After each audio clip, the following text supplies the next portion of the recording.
Welcome back, Thrani. I'm Joe B. Today I'll show you what really happens during a right ankle fusion or ankle arthrodesis surgery. Let's dive in.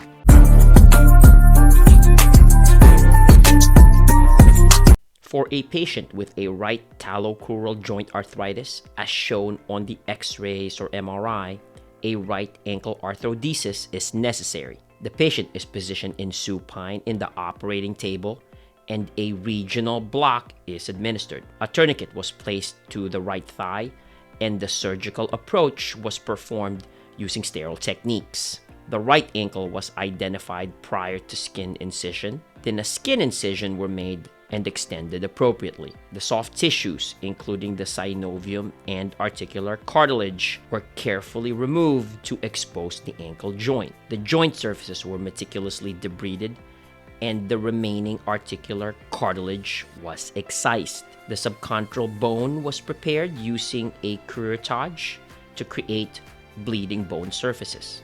3 screws were used to achieve stable fixation of the talocrural joint.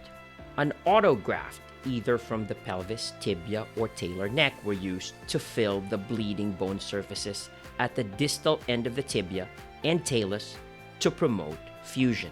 The incision was closed layer by layer using absorbable sutures. Subcutaneous tissues and skin were closed in a standard fashion, and the right ankle was placed in a cam boot to maintain proper alignment. Post-operative x-rays were taken to confirm proper alignment and hardware placement.